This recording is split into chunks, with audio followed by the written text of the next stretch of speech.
Olá, boa noite. Quinta-feira, 1º de outubro de 2015. Sejam bem-vindos a mais uma Quinta Técnica. Eu sou Fausto de Arruda Botelho e vou estar aqui analisando como fazemos já há anos. Toda quinta-feira, 15 minutos depois do fechamento, ou logo depois, analisamos com a nossa análise técnica os mercados do Brasil e do exterior. Vemos as tendências dos principais indicadores e depois respondemos a perguntas de análise técnica sobre evolução de ativos. Então eu carrego agora o nosso terminal enfoque e começamos, como sempre, aqui na minha tela mercado, onde eu vou carregar o índice Bovespa diário e vamos ver o que está acontecendo. Bem, nós continuamos baixistas no médio e longo prazo, mas no curto prazo nós estamos numa situação em que o índice Bovespa continua testando esse importantíssimo suporte aqui que está sendo encontrado aí por volta dos 45 mil. Nós testamos esse nível, depois o mercado fez o que eu entendo ter sido uma bandeira, que a gente vê nitidamente ou de maneira mais clara quando a gente vai para o gráfico semanal. Está aqui a bandeira de baixo, né, o mastro e a bandeira de baixo. Agora, eu entendo que a semana passada nós tivemos essa bandeira rompida. Volto agora para o gráfico diário e mostro aqui essa queda do final de setembro, quando então os preços, eu entendo, romperam essa bandeira de baixa, e em função disso eu acho que eles estão nos dizendo que vão romper esse nível aqui. Só que por enquanto pararam no próximo suporte, que é esse fundo aqui de final de agosto, mais ou menos um pouco abaixo de onde estava o corpo real desse fundo, né? Os corpos reais dos candles aqui desse fundo. Então encontraram esse suporte a 44 e agora eu entendo eles estão fazendo uma acumulação que não é de reversão, mas sim de continuação. Embora a gente tenha tido a partir de terça-feira o que a gente poderia imaginar fosse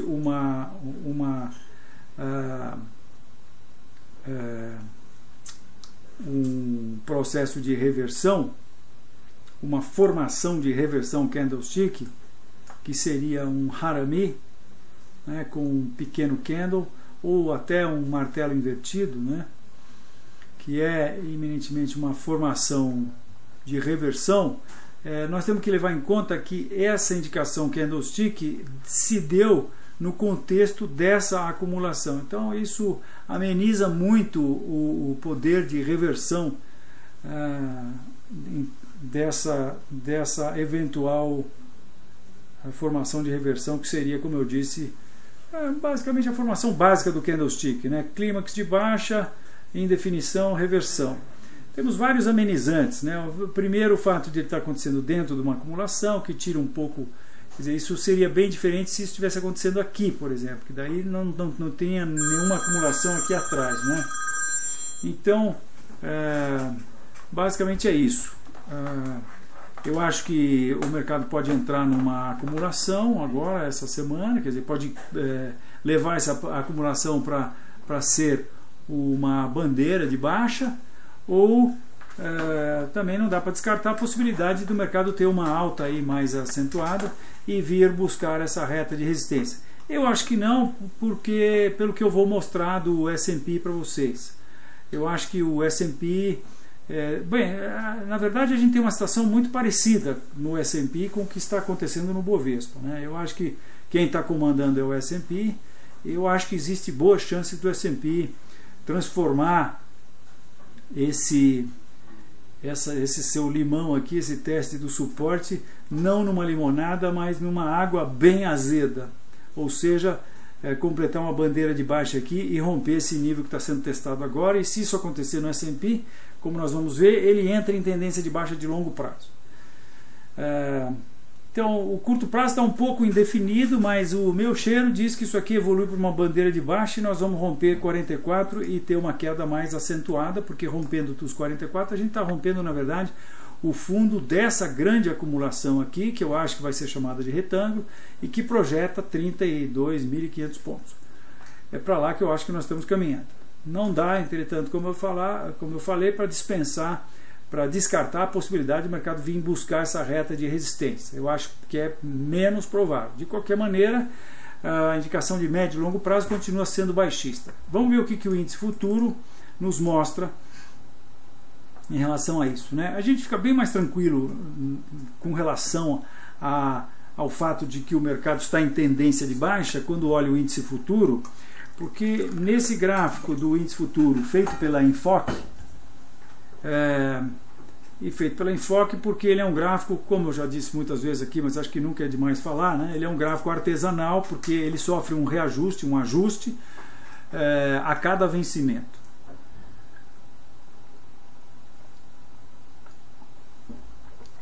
Pausa para uma aguinha aqui. Então, a cada vencimento, o mês presente fecha num nível, o mês futuro está num nível um pouco acima. Então, o que a gente faz é que a gente pega o gráfico todo e levanta ele, porque geralmente o mês futuro está acima, né? Então, a gente levanta o gráfico para que o fechamento do mês presente coincida com o fechamento do mês futuro. De maneira que esse fundo aqui, que aconteceu em julho de 2013, ele foi levantado 6 vezes nesse período aqui, mais 6 vezes nesse período. 6 vezes porque o índice futuro funciona para meses alternados, né? Então são 6 meses de vencimento por ano. Então cada 6 vencimentos que existem no ano a gente dá essa aumentadinha aqui. Então ele vai subindo 200 pontos, 6 vezes sobe 200 pontos, ele subiu mais de 1000 pontos, né? Então enfim. Então é isso que acontece. E também não é 200 pontos, pode ser 400, depende do mercado da hora, né? Então nesse gráfico artesanal da Enfoque, a gente vê claramente que houve o rompimento de um suporte muito importante que vem lá desde 2008. E aí a gente vê aquela acumulação que nós estamos vendo no índice Bovespa, parece que ela sobe um pouco aqui, né? E essa acumulação, que eu acho que é um retângulo, já teria sido rompida. Após o retângulo, o mercado faz o que eu acho que é uma bandeira. Se a gente for para o semanal, a gente vê com maior clareza essa bandeira e o retângulo também, né? Então, e depois dessa bandeira, o mercado escapa da bandeira e agora está tomando um cafezinho aqui, mas eu acho que vai tomar o rumo aí de baixa e, portanto, eu fico um pouco mais convicto que nós estamos indo aí para o próximo objetivo, que é a projeção desse retângulo e que está, no caso do índice futuro, está a 38.500 pontos aproximadamente. É para lá que eu acho que o índice futuro está indo. O mercado à vista pode cair mais, né? Porque ele pode vir um pouco mais abaixo do índice futuro. De qualquer maneira, aí para baixo dos 40 mil a gente deve ter suporte, como eu acho que deve ter suporte também nos 40 mil, né? Muito bem, então continuamos baixistas aí pelo índice futuro também, médio e longo prazo e curto prazo, de baixo para indefinido. De baixa para indefinido. Estou mostrando agora o índice S&P para vocês, é o S&P 500 diário, porém, não sei porque sumiu a minha indexação aqui. Agora sim, vou mostrar ele indexado desde 1950, são 65 anos de gráfico, e a gente aqui nota que, primeiro, o S&P chegou no topo histórico, que é o topo de 2000. No caso do S&P indexado pelo CPI, ou seja, tiramos a inflação disso aqui, né? Se a gente não tira, é aquele gráfico anterior que esse topo está acima desse outro aqui, esse topo seria o topo histórico. Quando a gente tira a inflação, ou seja, como diz o americano, the real thing, quer dizer, a coisa como ela é mesmo, então a gente nota que o mercado esteve no seu topo histórico, que é o topo de 2000, chegou até lá, aí deu uma indicação de baixa, porque rompeu esse nível, depois desrompeu, nos produziu um espetacular bull trap, aí fez um pullback, aí rompeu a reta. Essa reta é muito importante porque ela vem desde 2009, então o rompimento dessa reta me permitiu traçar Fibonacci. Fibonacci está aqui embaixo, e portanto nós estamos muito baixistas, já estamos baixistas há muito tempo no S&P, agora quando as nossas análises estão sendo confirmadas com essas diversas indicações baixistas que o gráfico está nos dando, a gente fica até mais, não é mais baixista, mas a gente fica mais convicto de que o mercado está de fato entrando numa tendência de baixa de longo prazo, né? Para nós analistas técnicos, se esse nível for rompido, aí nós teremos esse topo bem abaixo do último topo, e se esse fundo for rompido, o próximo fundo será abaixo do último fundo. Então, pela definição de Charles Dow, que ele fez através de editoriais que ele publicava no seu jornal Wall Street Journal em 1900 e 1901, então o mercado estaria entrando numa tendência de baixa de longo prazo. Ele estaria entrando no que o Charles Dow chamou de bear market.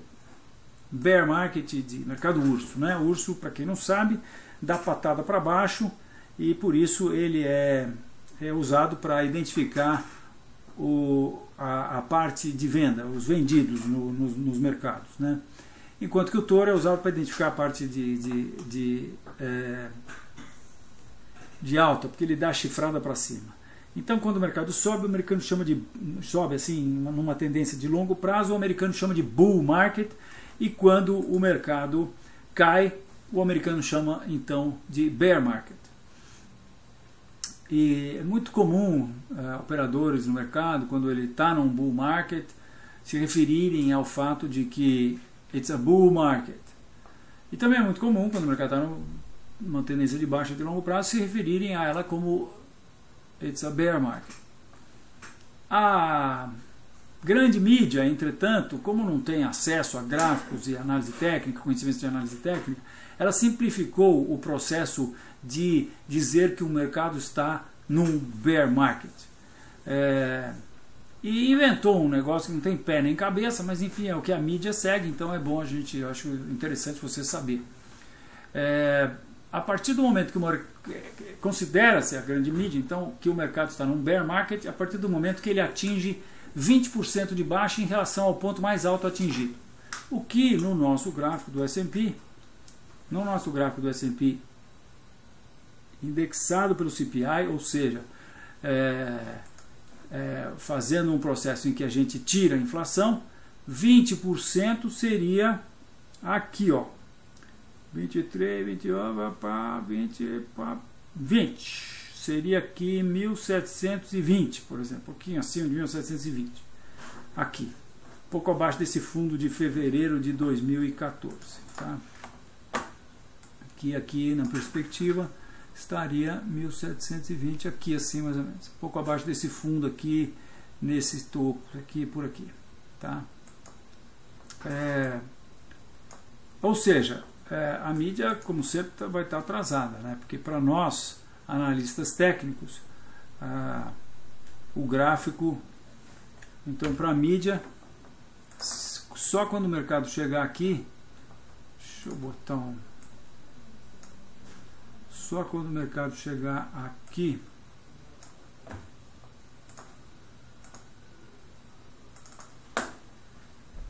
(1720) aqui, ó, é que ele estaria entrando numa tendência de baixa. Para nós não, para nós analistas técnicos, assim que ele romper esse nível, ele entraria numa tendência de baixa e nós poderíamos dizer que que o mercado está num bear market. Bem, aparentemente nós tivemos um processo de reversão aqui, clímax de baixa, indefinição, reversão. Hoje não confirmou muito, né? E de qualquer maneira, nós temos essa pretensa reta de resistência aqui, que ainda tem 2 pontos apenas, e que inclusive dá para a gente pensar em alguma flexibilidade nessa reta, porque eu passei ela aqui no corpo real desse topo, desse último topo, mas posso passar ele pelo topo aqui também, né? Então ela ficaria menos inclinada. Então o mercado, de novo, ele pode eventualmente vir buscar esse ponto aqui, ou até de repente buscar o topo, esse último topo aqui. Se ele vier buscar esse último topo, o que acontece? Esse processo aqui, de uma cunha, vai se transformar num retângulo, né? Aqui nós tivemos uma cunha que é um processo muito parecido com a bandeira, né? Se a gente também for para o gráfico semanal, a gente vai ver uma bandeira de baixa aqui no S&P que já foi rompida. Só que foi rompida e hoje o mercado voltou essa semana aqui agora, né? Estamos no gráfico semanal, então a gente vê a cunha aqui, o mercado escapando, e hoje ele voltou, fez uma força, né? Isso aqui é um candle que não convence muito, né?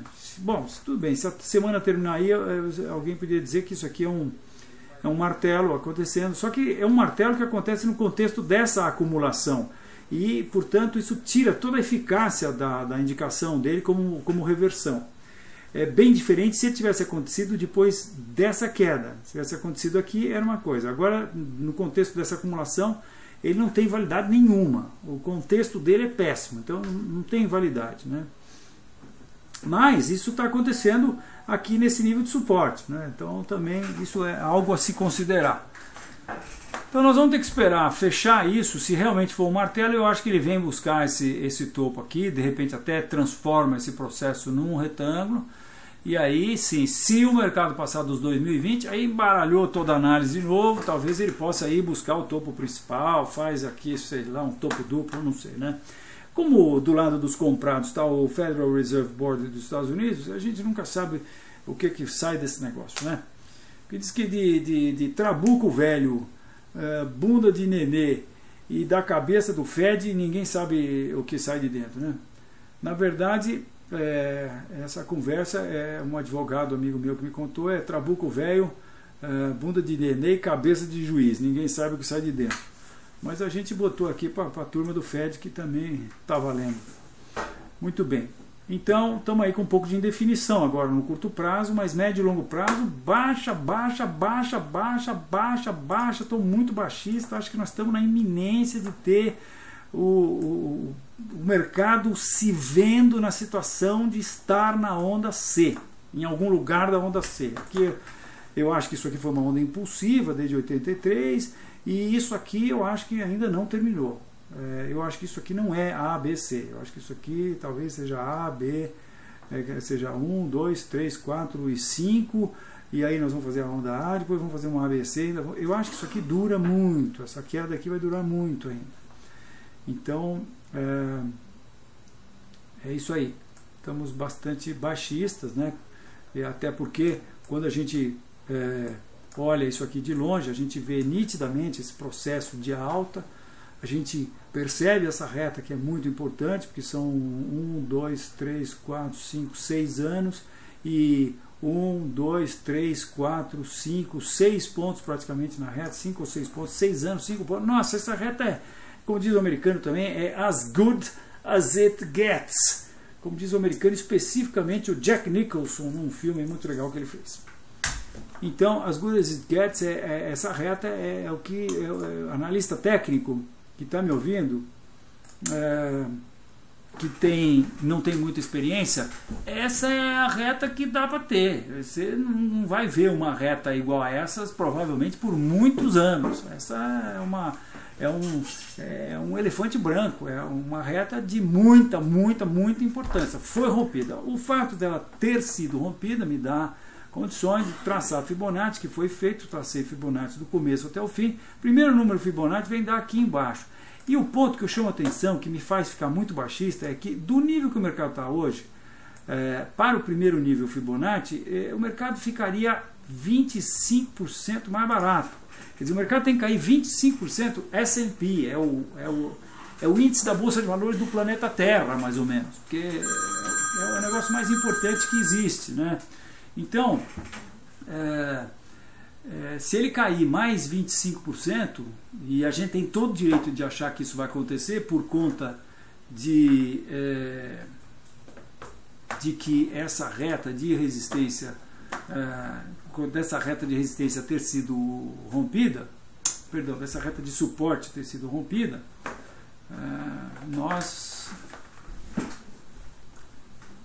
então vamos ter uma situação que o mundo ficaria, quer dizer, o S&P caindo 25%, minha gente, isso significa o mundo ficou menos rico ou mais pobre, como queiram, 25%. Imaginem as consequências que isso pode trazer para a economia mundial. são muito sérias, é muito sério.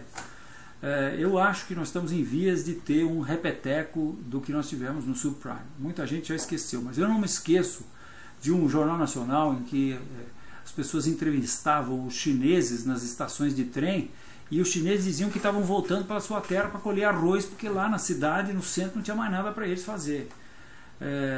Bem, isso é uma situação extrema, né? Isso eu acho que também está prestes a acontecer na China, porque uma coisa que eu sei, que eu tenho muito presente em mim, é que quando você tem o lado esquerdo da montanha, você vai ter o lado direito da montanha, e o lado direito da montanha significa tendência de baixa, traz consequências, vem acompanhado logo a seguir de consequências desastrosas para a economia.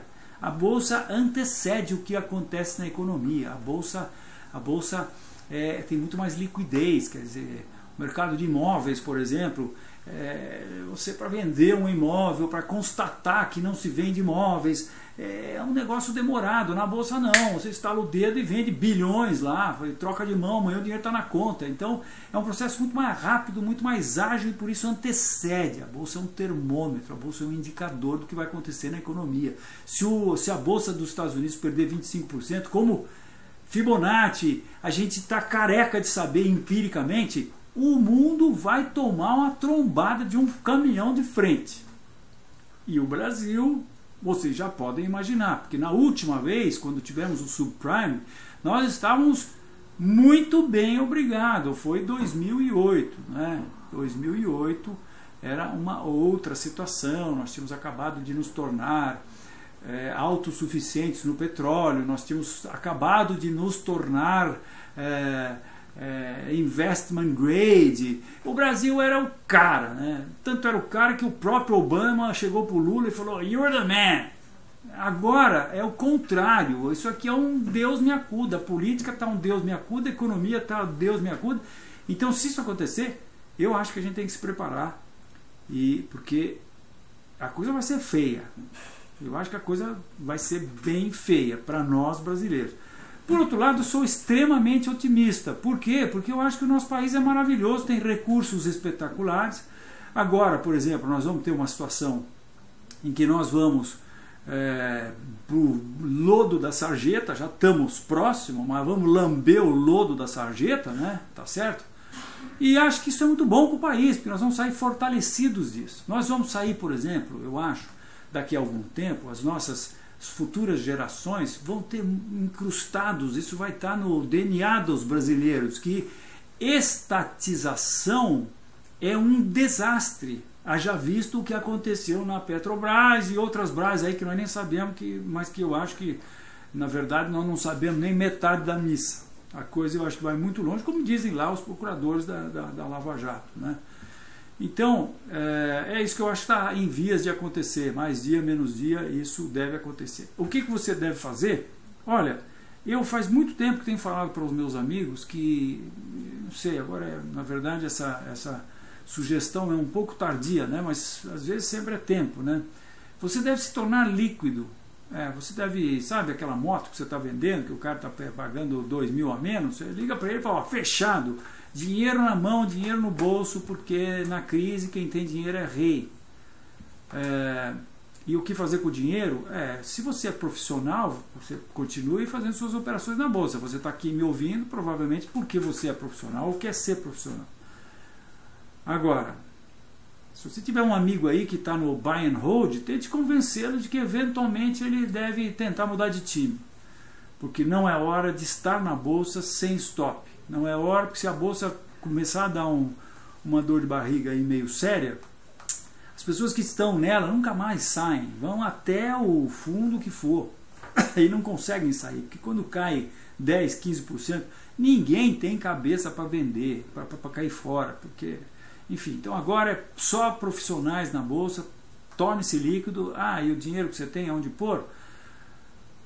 Muito simples, ponha no CDI do Bradesco, do Itaú, em algum lugar que você acha que não vai quebrar. As coisas mais saudáveis e acho que e seguras hoje em dia são os nossos dois bancos privados aí, e talvez Banco do Brasil, Caixa Econômica, essas coisas não vão quebrar, né? mas eu acho que está tudo sob risco. E logicamente vamos rezar para que não tenhamos aí qualquer coisa aí parecido com o que aconteceu quando o presidente Collor foi eleito, né? Então é isso. Muito bem, eu quero agora responder perguntas. Eu vou rapidamente aqui mostrar a vocês as nossas recomendações com stop. Recomendações com stop são indicações que a gente manda via Terminal Enfoque e você recebe como um pop-up. Hoje, por exemplo, nós fizemos, vou dar uma cancha aqui para vocês, nós fizemos recomendação de venda de Eletropaulo, LPL4. Nós acabamos de trocar o nosso data center e estamos com Adelino. Vê se acelera o... pronto, já deu aqui, obrigado. O web server aí tá meio... Dá um cutucão nele, um beliscão nele para ele acordar.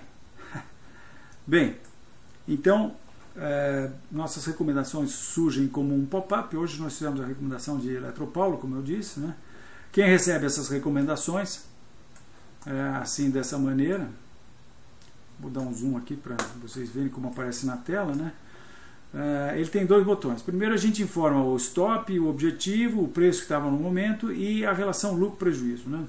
Nós estamos achando que Eletropaulo, o nosso target, é uma queda de 28%, o stop está 8,2% de distância, isso dá uma relação lucro-prejuízo de 2,8%. Nós só mandamos recomendações com no mínimo 2,5% de fator lucro-prejuízo. Abaixo disso nós não mandamos porque entendemos que não temos as chances a nosso favor como nós gostaríamos. Quem recebe isso tem dois botões. Se ele clicar ver gráfico, ele vai abrir na tela do Terminal Enfoque dele. Opa! Estamos com um probleminha aqui, mas já abriu. Então abre-se na tela do Terminal Enfoque do cliente que assina o nosso produto Recomendações com Stop. Abre-se essa janela aqui, que é o gráfico, a janela que contém o gráfico que nós usamos e que contém por consequência todas as nossas análises, todas as retas, e tem também um ícone aqui no lugar onde está o stop e também um ícone no lugar onde está o objetivo. No caso, o objetivo de baixo é a carinha de um urso, o objetivo de alto é a carinha de um touro. Tá? E aqui nesse pequeno ícone fica essa exclamação, fica um texto por trás, né, que ele aparece quando a gente põe o mouse em cima dele, que tem a explicação do porquê da nossa análise técnica. Tá? Nós, então, entendemos que isso foi uma bandeira de baixa que aconteceu em Eletropaulo hoje, que ocorre, isso que está escrito aqui, bandeira de baixa que ocorre após a acumulação de continuação, que é essa acumulação de continuação. Numa tendência de baixa de curto prazo, quando você tem uma acumulação de continuação que é rompida e depois você tem uma bandeira de baixa, geralmente indica que você está tendo uma perna muito parecida com essa perna aqui. Tá? E aí a gente projeta isso para baixo, veio daqui e é isso aí. Então nós fizemos essa recomendação hoje e eu vou mostrar para vocês as recomendações que nós fizemos, que são ações que a gente basicamente acha que estão caindo. Tá? Então eu vou correr rapidamente aqui, vou transformar todas esses gráficos que vocês estão vendo. Nós temos aqui no toolbar do Terminal Enfoque esse processo aqui, que eu clico nesse checkbox e aí eu clico em diário e todos os gráficos mudam para diário. É um negócio muito prático que eu uso bastante. Muito bem, então todos os gráficos estão diário, aí a gente faz um slideshow, porque aí eu maximizo esse gráfico e depois com Ctrl Tab eu vou mostrando todos os gráficos em ordem alfabética de nome. Porque aqui nos gráficos a gente tem o nome e o código. E quando eu ordeno eles aqui, janelas organizar... não, vou botar aqui janelas organizar. Opa, em cascata não, bagunçou tudo. Agora eu faço janelas organizar em ordem alfabética vertical. Eu ordeno por nome e não por código. Tá? Então nós estamos recomendados com venda em B2W digital. Nosso objetivo em B2W é aqui 7,35. Nós estamos recomendados com venda em BRF. Sim, BRF, nós entendemos que nós tivemos uma bandeira de baixa logo após o topo principal, que nós entendemos é uma formação de topo duplo. Vamos ver. Essa posição não está colaborando muito ainda, mas ontem nós tivemos um shooting star e hoje nós tivemos acho que a confirmação desse shooting star. Então, a partir de agora, entendemos que BRF deve começar a cair. Nosso objetivo nela está apenas o mercado vir para a reta suporte de longo prazo, que é essa reta que vem desde 2004 aqui. Vejam que interessante, tá? Isso é 60 pontos, o objetivo que nós estamos achando que cai BRF. Recomendamos CEMIG, a posição vai indo bem. Nós, além de recomendarmos, nós também, na primeira vez, nós falamos onde está o stop inicial. Mas vejam, essa posição de CEMIG, e aqui no nosso desktop, até esse que nós estamos até para soltar uma carta para a nossa base de dados, informando que você pode ter esse desktop. Esse é o desktop que eu uso todo dia para correr o mercado, controlar as nossas recomendações, enfim, garimpar os ativos que nós vamos ficar de olho, e assim por diante, tá? Você pode ter esse desktop atualizado todo dia, e para isso você precisa apenas nos informar, né? Logicamente isso aqui é para os nossos clientes, das recomendações com stop. Você, sendo nosso cliente, além de receber essas recomendações, você recebe via Dropbox esse desktop, tá? Muito bem, então voltando aqui para recomendações, nós estamos aqui em CEMIG, né? Eu dizia para vocês que além da gente mandar nas nossas recomendações a recomendação de inicial, né?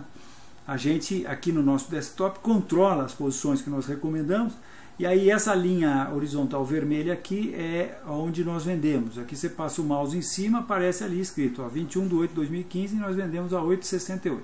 Quer dizer, na verdade nós fizemos a recomendação de venda, né? E depois, hoje nós já estamos no 1, 2, 3, 4, 5, 6, estamos no 7º stop.